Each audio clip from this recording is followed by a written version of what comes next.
Hello everyone. Today the topic is human settlements from the subject Geography of 12th standard. Definition of human settlement.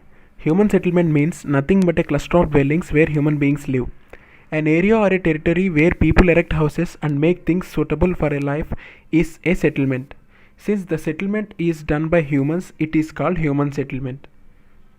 So, this human settlement may vary in terms of size and the number of people. This is due to the joining of more and more people to a particular settlement or the increase of area of a settlement by various activities done by humans. So we divided human settlements into different categories, and which are categorized into two main types such as rural and urban type settlements. Rural settlements and its types. The dwellings or habitats where people get their daily bread from land-based activities are called rural settlements. Major occupation here are agriculture, cattle rearing and farming. Since these three are the primary activities that are based upon land, these three are the major occupations we find in rural type of settlements. So by this they product raw material which is used by urban settlement people. And types of rural settlements: clustered, agglomerated or nucleated, semi-clustered, hamleted and dispersed. Clustered settlements. The closely built up area of houses which depicts a particular geometric shape are called clustered settlements. As we can see in the image, the houses are grouped in such a way that forms a geometrical shape such as a circle, rectangle, square or ellipse, etc. Although some deviations vary, it is mostly considered as a geometrical shape. That means it's a bound area in which the houses are built. The living is separate from farms or agricultural lands, barns or pastures. So the houses are at a single place and the workplace, that means farms or agricultural lands, are at a different place. So for these type of living, fertile alluvial plains are required. Those fertile alluvial plains are mostly found in the northeastern states of the country. So hence we find these type of settlements there.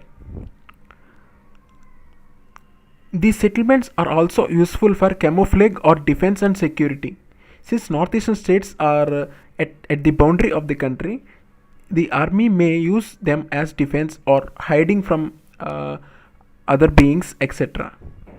Some of the case studies included here are Bundelkhand region, Nagaland, and the settlements happened due to scarcity of water in Rajasthan. Now semi-clustered or fragmented settlements. As the name suggests, the fragmentation from clustered settlements results in formation of semi-clustered settlements. So there may be various reasons for the breakup of clustered settlements.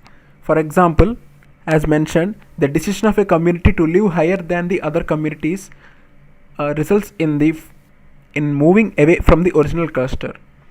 And also the landowners may feel higher and they restrict others to come into their lands.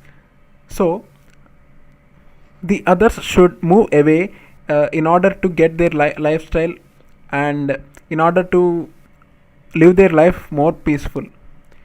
Such type of conditions result in breakup of clustered settlements and the formation of semi-clustered settlements.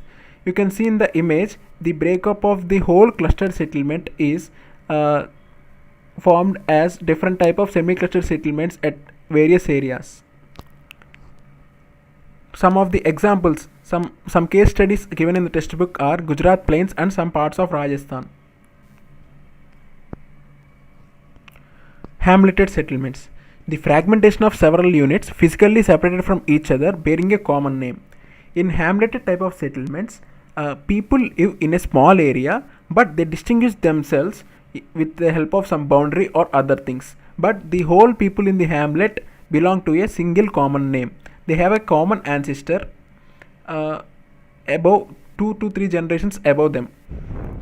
So some of the people are from Panna, Para, Palli, Nagla, Dani, etc. They live in various parts of the country. but the most frequently they are found in middle and lower Ganga plains, Chhattisgarh, and lower valleys of the Himalayas. That means below the Shivalik ranges. Now the last one is dispersed settlements.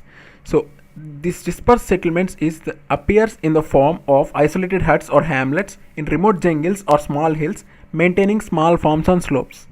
Anyone who lives in an independent area, that is outside a city or alone or isolated from others, maintaining his duties, maintaining his small farms, etc., is called a dispersed settlement. It can be called isolated settlement also, since he is isolated from other beings or other lives also. These settlements may be caused by the fragmented nature of terrain itself.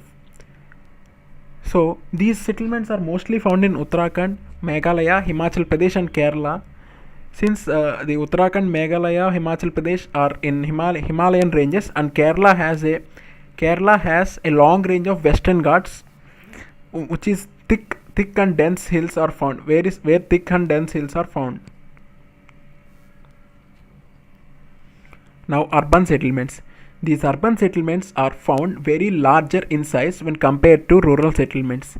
They are compact since they are engaged in variety of specialized functions such as administration, industrialization, transports such as import and export, etc. But although they are compact and they are more advanced than rural settlements, they must be linked to rural areas in terms of raw material, food such as milk, etc., and other markets. So they offer transport to rural areas also.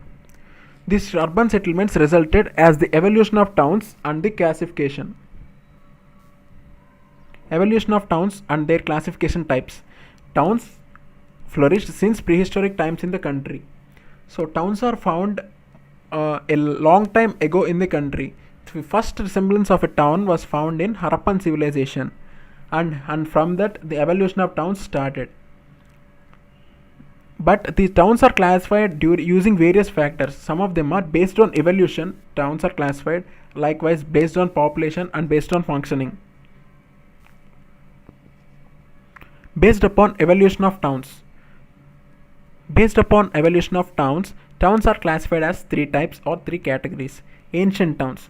The towns which have started over 2000 years ago are called ancient towns. Some of them are Varanasi, Prayag, and mostly worshipping places fall under this category. And around 100 of the existing towns which are formed in the medieval ages, that means around 500 to 1000 years back, are called medieval towns. Some of them are Delhi, Jaipur, etc. And modern towns which are built by the British and other colonies when India was under colonial rule are called modern towns. Example: Surat, Pondicherry. Urban settlements and urbanization in India. The urbanization level is measured by the ratio of total urban population to the total population living in the country. It is quite low in 2001 as lesser number of towns are found in the country. But in the following years, the evolution of towns happened and the portrayal of new towns helped growth rate run faster, and the population in urban areas increased, which resulted in the increase in the urbanization of the country.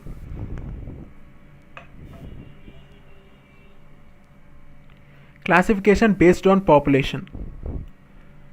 So classification of towns based upon population is done as 6 categories. So they are the names of them are class 1 cities, class 2 cities, class 3 cities, or similarly class 1 towns, class 2 towns, etc. until class 6. So the characteristics of each class are mentioned in the table. The population, if the population exceeds 1 lakh, then it is said to be a class 1 town.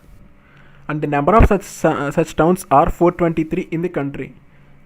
Around 172.04 million people live in class 1 towns, which constitutes 62% of the total population. Now class 2 towns, the population ranges between 50,000 to 1 lakh. There are around 500 cities in number, which have 34.43 million population living in them.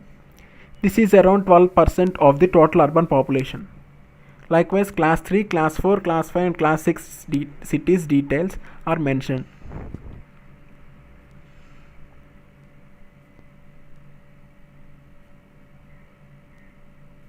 Okay. Now points to remember from the above mentioned table. So from the table we can see that major metropolitan cities are agglomerations.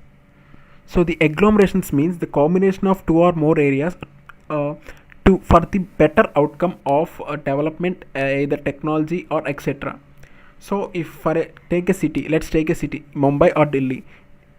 The regions around Mumbai up to some bounded area work under the Mumbai corporation. So likewise the city is called agglomeration. Likewise cities in the country are called agglomerations.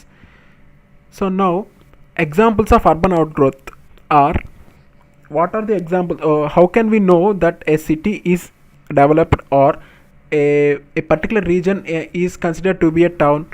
So by the development of railway colonies, by the layout of universities, by developing their port area or the military cantonment and several other factors, we can say that the growth rate is more and the rural areas are converting into urban areas.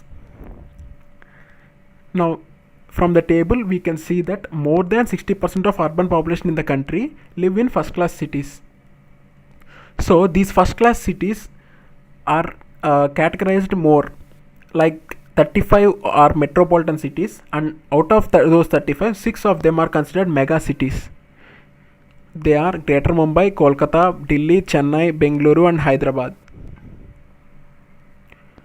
And the picture shows the total metropolitan cities in India according to 2001 census.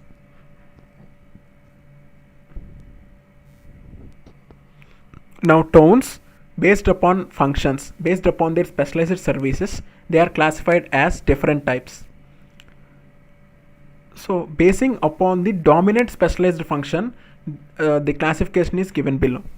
So administrative towns, towns supporting administrative headquarters of higher order, such as the government of India or the government of a respective state, etc., are called administrative towns. Each state has its administrative town in the form of their capital. Some examples are Chandigarh, New Delhi, Bhopal, etc. Industrial towns, the cities or towns where the industries run most of the income are called industrial towns. Some of them are Mumbai, Salem, Coimbatore, Jamshedpur, etc. Pune is also one such city. Now transport cities, they are ports engaged in export and import activities such as Kandla, Kochi, Visakhapatnam, etc. Commercial towns, the business cities, they are specialized in trade and commerce. They are some of them are Kolkata, Saharanpur, Satna, etc. Mining towns, the mineral rich areas in the country fall under this category.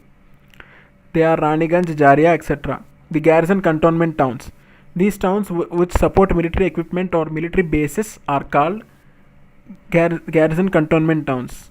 Examples Ambala, Jalandhar, etc. Educational towns, the places where great institutions or great universities lie are called educational towns. They offer education to almost every part of the country. Some examples are Roorkee, Allahabad, etc. Religious and cultural towns, the places of worship of several people of several religions in the country are considered as religious and cultural towns. Example Varanasi, Madura, Ajmer, Tirupati, etc. And also the ancient cities where culture that means where or sculpture or other things, our kings, museums, etc. also come under this category. Next, tourist towns. These the towns where most tourists occur are called tourist towns. They offer a lot to the country's income. Example Nainital, Mussoorie, Shimla, etc. But one thing we need to remember is that all the cities mentioned above are not static in their functions. The function of a city may vary due to several reasons, such as due to a disaster, or due to migration of more people, or due to many people left from the city, or due to the interest of the people living in the city, or that may be due to the government formed, etc. So all these factors since all these factors vary in different times, the city may not perform the same function all the time, so the services may change as per the requirements. The practical relevance of this chapter or topic: human settlement is a main criterion to be identified in the process of development. So if the people in a particular settlement arise or increase in number, then the demand will be more and supply will be less. Such type of situations are a threat to the country's integrity. So we need to keep a check on human settlements each and every time, and for proper utilization of the resources. And more inhabitants in a country, less than natural resources. So already most of the natural resources are getting depleted.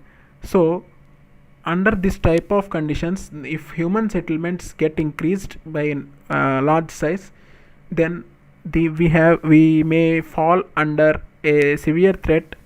So we cannot breathe even good air or water, and we cannot get potable water, etc. And for building several industries also, human settlements plays an important role in calculation of pollution. So if an area which is allotted an industry, a particular industry has a large number of people, that means a good settlement, then the industry must be stopped. Otherwise these people may be affected, which changes the demography of the country. And also in one or the other way, this is the reason for describing population of the country. This is the reason for calculating population in a good way, for doing census in a brighter and easier way. Have you ever thought?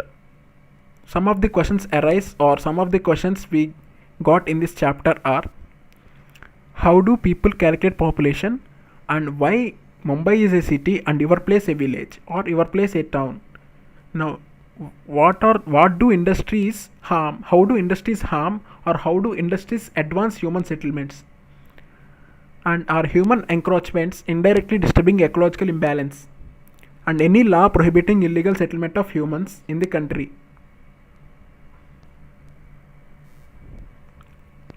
Thank you everyone.